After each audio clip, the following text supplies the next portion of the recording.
off the Bears as contenders, are you? No. Listen, the first half of that game was very frustrating. They got dominated. They got thoroughly outplayed in the first half. I think a million things that could go wrong went wrong. Jordan Love was great. Christian Watson and Reed, Kyler Gordon got hurt before the game, the Bears' second best corner, so they dressed him, then he got hurt, couldn't play. Million things went wrong, and the Packers blitzed them, metaphorically and literally. And then in the second half, Caleb and the Bears dominated the Packers and got right back into that game. And I know this is a little bit of an other than that, Mrs. Lincoln, how was the play thing? But Caleb in the second half was spectacular. That throw to Zacchaeus that you just saw, these are the stats of it here. 13 of 20, 164 yards, 2 touchdowns. Get out of here with this graphic. What do you mean? Well, I mean, the difference is it just becomes 13 of 21 in passer rating. Well, the interception was the last pass. Hold on. It's a game-sealing interception. Caleb, and I will say this very clearly, Caleb needs to make that throw. There have been too many times all year where it's been schemed open and Caleb has seen it too late and missed the throw. Because that was a great play call where Komet was open and Caleb missed it. He was open right away. That is on, and it's tough to throw quick when you're rolling left and you're a right-handed quarterback. Also feels like DJ Moore is pretty open. I know. They said that Swift and Komet are like the more primary reads there, and Moore's a release. So yes, but if he would have held on to it longer. But they've dominated the Eagles. They were going to go for 2, Ben Johnson said today, if they complete that pass. So they were very wow. They were very well, I'm just saying they were very close in a game against Green Bay, who you think is a Super Bowl. Brew, you said all season the Bears don't got it. Detroit's way better. Yes. Green Bay's way better. Yes. Do you still think they're not in Green Bay's class after you watched that game yesterday? I think Green Bay, the Rams, and Philly are the upper echelon of the NFC. The Bears but they dominated Philly and were. They are legit. They have proven something to me the last 2 weeks, and I agree with you. That. Caleb was great in that second half, other than the interception. I get that, but now he's just got to get right. Like it was like, man, just roll him out every time. Because that's when he's at his best. Well, they started doing play action basically every time. Yeah, but I think they're a very good team. They are better than I thought they were, no question about it. And you're right. I mean, they lost by a touchdown. So I think they are a legit contender. They're better than Tampa Bay. They're not just cute. They're legitimate. They went into this game as the 1 seed.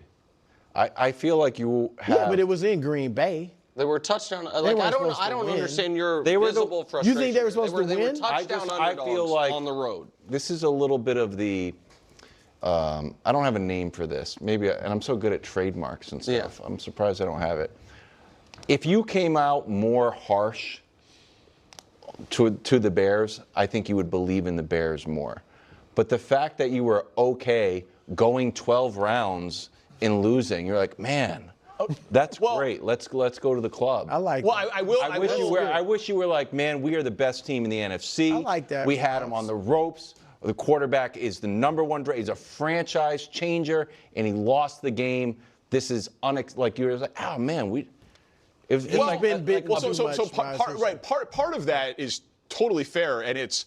So I remember watching football in 1992. It's Brett Favre's first year with the Packers. The Bears are 16-52. Against the Packers. Now, after that, so 16-52. They've been dominated. So, yes, some of that is the scar tissue. But also, if the Bears beat the Browns, they will play the Packers in 2 weeks on Fox on Saturday night, flex to that primetime window for first place in the division. There you go. Like they get them again in 13 days, and that did not seem like some sort of lopsided thing. And look, I mean, they lost the first 2 games of the year. They won 9 out of 10 and then lost on the last play of the game to Brew's Super Bowl pick. Like they acquitted themselves well in that game, well in this stretch, well against Philly. Like they were within 20 total yards in the game. Each team was sacked once. Each team had 1 turnover, 17 first downs to 21 first downs. It was an even game. They played them to. I think they played them to a metaphorical draw. Like as far as where the game comes down, it comes down to 2 plays. If that's not picked, then it's going to come down to the 2-point conversion. Yeah. So I wouldn't be, crestfallen about it, especially because they get to play them again in 2 weeks. In Chicago. I think you are way more into teams' current seeding than I think the standings dictate. The fact that you could be the 1 seed, lose 1 game, and become the 7 seed, to me makes the importance of going into a game you're seeding shakier. You know what I mean? Like they are all. It's all that. If the Packers had lost, I mean, the teams are close. And so, I mean, your team went into the weekend the 1 seed, did not play, and is no longer the 1 seed. So I'm furious about that. Yeah, I'm not gonna get too lost in the whole seeding right now, but in my post-game clip, I was like, you should feel great if you're a Bears fan. Yeah, you lost, so obviously it's a bummer, but losing on the road against a great team like the Green Bay Packers, a division rival, coming down to the final play, I mean, it's kind of par for the course for football. You saw the brilliance of Caleb Williams and Ben Johnson at the same time. You saw both of what makes them special. Before I go any further, please, Chicago Bears fans, do not forget to subscribe and watch the full length of this video, as it is without a shadow of a doubt the best possible way to support this channel. When you do that, subscribers go through the roof, views go through the roof, and like I always say, it's not about just trying to chase views, chase subscribers. It's about creating content that people genuinely want to watch, building a community where we have real conversation, so I can keep making the best possible Chicago Bears content that I can, that's just rooted in real sports talk, real conversations, no bias, no hate, just real conversations. So thank you. With that out of the way, ready to write off the Bears as Super Bowl contenders? I mean, I think that's absurd, especially because the playoffs right now seemingly is going to come down to, do you make the play or not? Do you make the play or not? And Ben Johnson has clearly shown his ability to dial up the right play, and Caleb Williams has clearly shown the ability to go off script and get it done when needed to be done. Now, Caleb has been a little inconsistent and inaccurate, something that I've talked about a lot throughout the course of this season. And I've defended it and said, it's okay. This is year 1 with Ben Johnson, etc., etc., etc. And Tom Brady did a great job of pointing out, hey, you're leaving the pocket too soon. You're getting rid of half the field right now, and you didn't need to do that, right? And and Tom Brady is obviously spot on in that moment. But I'm just not going to crush him in that moment, because it's year 2. This was year 7, we'd have some problems. But that's not the case. And then he still makes other spectacular plays. My concern is, and it's twofold for this. I'll say the positive first. I've said this again and again and again throughout the course of this season, that when Caleb can begin to play better, because I started counting how many inaccurate throws. He had 4 or 5 inaccurate throws. He missed a whole bunch of throws. And I said that when he can cut that down, when he can execute this offense and be more accurate, this Bears team becomes the prime Mahomes and Andy and Kansas City Chiefs offense that is just absolutely rolling, hanging 30-plus points a game after game after game. And I really believe that, right? You become special. You become spectacular. And the limiting factor of that right now is indeed Caleb Williams, which is okay. But then also what Caleb brings to the table is some of the other spectacular plays that he's making, where he's, avoiding sacks, scrambling, making throws on the run that are amazing. The concern is right now is the reliance on those plays just to barely win, or just to come up short. And you'd like to just be able to see more drives that Caleb can execute where you don't need some of that, where you don't need some of that special. But the reality is that you're protected so much by a few things, but really the biggest one is Ben Johnson. I mean, like that 17-18 play drive. I mean, again, that was a Ben Johnson masterpiece. I mean, like that was just so unbelievable to be able to come out of second half and just score. I said this when I made a video looking at it from the Packers perspective. I was just like, you have to just shake the hand of Caleb and shake the hand of Ben Johnson and just be like, yeah, man, great play, great drive, great touchdown. What, it's just like they always say in basketball, commentators will always be like, oh, that was great defense. You just have to shake the hand of the, of Steph Curry and say, good play or something. I forget who says that, but I think it's Reggie Miller. He says that like all the time. And it's just like, that's how I felt watching some of this game, where it was just like, in order for the Bears to score, it was like, you saw like spectacular plays, spectacular play calling, spectacular play designs, spectacular individual play from like a Caleb or something. And you'd like to be able to find ways to just not always rely on the spectacular. And like, Wilds is getting a little high and mighty about the Patriots, and I get it. Patriots are really great right now and really successful. Drake May has been playing awesome. And you can see a lot of these drives, a lot of these plays, even just quarterback play, where it's very much just basic pitch and catch, easy, just floating down a lazy river and able to put on points, sustain drives, etc., etc. Whereas it doesn't always feel that way with the Chicago Bears. And I'm not saying that it should always be able to feel that way, or especially when you're going up against a division rival, that there's much room for those drives and those moments anyway.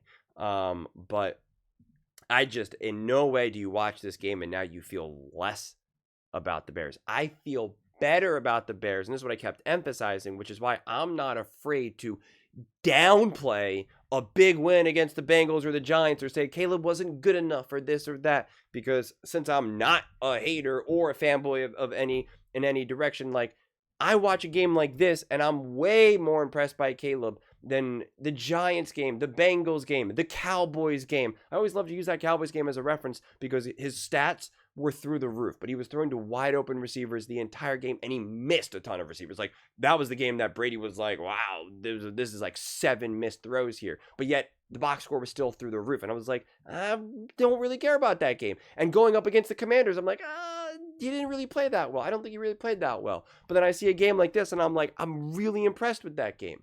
Really impressed. And so it's just like, it's just, I don't focus just on a box score. I don't focus just on a passer rating. I don't focus just on having a crushing interception to end the game. That is one of those things where Caleb made, it's tough. When he can minimize some of his inaccurate throws, if he throws that interception at the end of the game, it's even more forgiving because he made enough Superman moments when you're just like, it's a bummer that it was an interception, but you just can't expect him to be perfect. I remember watching the Rams game with Josh Allen last season when he had the first time when he had the 6 total touchdowns, and he played absolutely out of his mind. I mean, it was obviously like a historically great game, and it was insane how amazing he played. But I remember he had a bad throw. He missed a throw. And Collinsworth came, I think it was Collinsworth, and was just like, oh man, he's going to wish he had that one back. And I went in the comment section, and I was just like, it's such an interesting thing because Josh Allen played out of his mind, but he missed a throw. Collinsworth even said, oh man, he really wants that throw back, blah, blah, blah, blah, blah. And I took to Travis, who I reference a lot, Travis O'Shea, in the comment section, wave hi to him, knows football very well. And I was just like, it's interesting. I was like, we'll criticize Dak Prescott or something for making a bad throw. And say, oh, you missed that throw, and that was devastating, and, that was a big contributor why you lost. But Josh Allen in this game misses a throw 2 plays out of his mind, and yet, like, you're not as willing, and when I say, I mean, like, me, him, the metaphorical you, like, you're not as willing to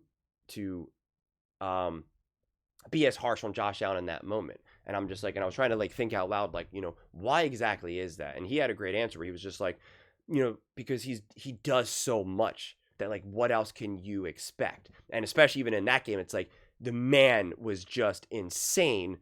Of course you're going to miss. And it was just like, yeah, that's a good way to frame it. And when you watch enough football, especially if you just watch a single day worth of games, and you see Stafford, you see, let me just use all great players that, even though they're not all playing at the same time, Brady, Stafford, Mahomes, Allen, it's like they throw the ball 30 times, like, they're going to have some missed throws. This isn't 100%. It's not as bad as basketball where like you can expect Patrick Mahomes or we can expect Steph Curry to, have a game where he shoots 3 for 12, even though that's going to happen.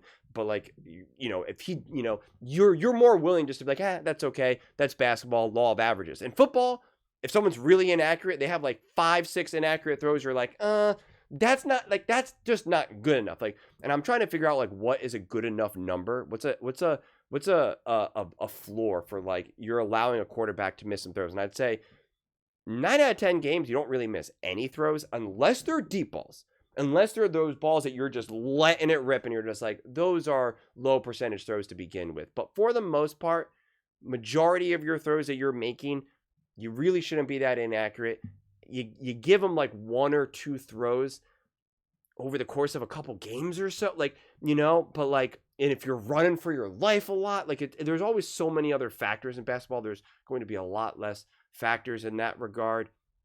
But when he can cut that down tremendously, and that is really what made Patrick Mahomes so special, is that like he just didn't miss. He just didn't miss a single layup, and obviously things are changing a little bit right now, but especially when he was at his peak powers, he just didn't miss ever. And he had the spectacular plays, which then just was turbocharged. And right now with Caleb, he's obviously just not there yet. And if he can just even cut that in half, just like how it was like if he can just cut his sacks down, it just is a major difference. And listen, don't take my word for it. Like, people sometimes don't like that take that I just shared, and it's like Caleb himself said that he wants to complete like 70% of his passes, blah, blah, blah, blah, blah. And he's just so far from that right now. And for a big part of it, he has no one but to blame but himself. It's not drop passes. It's not receivers running in the wrong. Like, he is a big part of that. And so when you have that, as well as now throwing like a game-losing interception, even though to be clear, that's not the way how I see it. It's just a little bit harder to defend. Where if that was a Mahomes, if that was a Lamar, if that was Josh Allen, and they've been playing great all game, then that happens. You're just like, you just couldn't pull a rabbit out of your hat in that moment. The magic just wasn't there in that moment. It's a little bit more forgivable.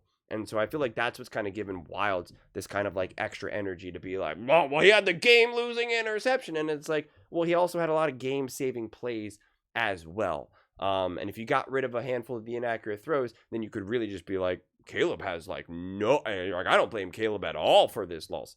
But because of the way how the game unfolded, I think it is fair to give him some blame, but I don't even think this is the game where you should really try to figure out why they lost, who's to blame, this or that. I think it's a positive for the Bears. I think if you're a Bears fan, you should feel great, and not even looking at it from a historical context like Danny is, although that's obviously relevant if you're a Bears fan. But even if you're just looking at it from this year, strictly this season, don't care about what happened with Brett Favre and whoever in 1992. Like, none of that matters. If you're just looking at it right now, what can you do? What can you accomplish? You can accomplish anything right now.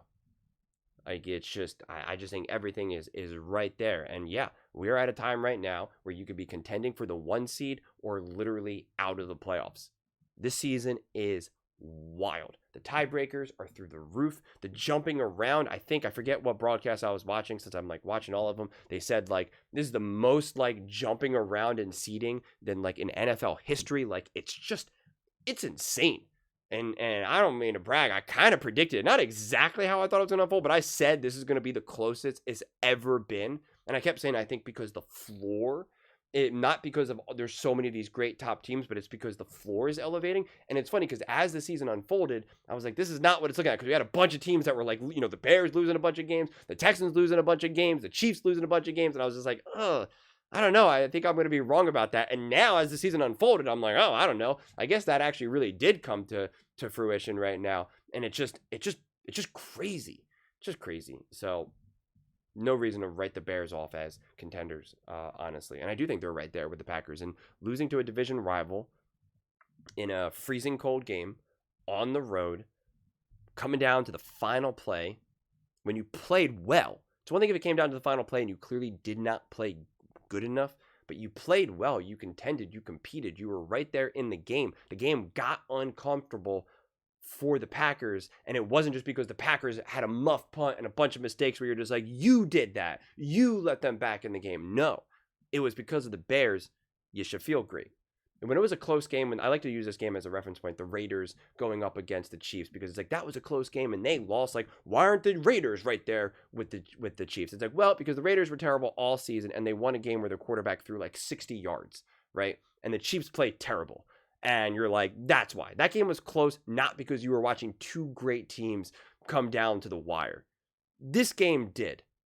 So, like, that's a fundamental difference right there. This wasn't just like, oh, this was a close game just because of it's a divisional game. And divisional games lots of times get weird. And it's like, a lot of times divisional games get weird even when you're a great team, because the one team plays beyond themselves, like the bad team plays beyond themselves, and they're like, oh my gosh. Or the other great team actually just is, they're hurting themselves. They have 10 penalties for 110 yards and a terrible pass interference call that put the ball in the goal, at the one. Like, you can point to very clear things where you're just like, what? Oh my gosh, so and so had 10 rushing yards the whole game. Like, what even is that? And the other team, their running back had 130. You're like, no wonder why this game was so close, right? Like, you can really point to like clear things. The only thing that you can point to clear here were two great teams going toe to toe, and it was awesome to watch. But those are just my thoughts. I'd absolutely love to hear yours. What do you guys all think about the Chicago Bears coming up short against the Green Bay Packers? Are you ready to write them off as Super Bowl contenders? Let me know your thoughts in the comments below. I read every single comment, so that you agree with me or disagree with me. Either way, let's get in some discussions. Let's get in some fights. But ultimately, let's just have some fun. And please do consider subscribing, as we are building an amazing community here, and I'd absolutely love to see you part of it. I want to build something that we all generally feel connected to, something that we're really excited to be part of. I think we're well on our way to doing it. Please don't forget to give this video a thumbs up, as it really does help the visibility and the algorithm. Thank you so much. See you next time.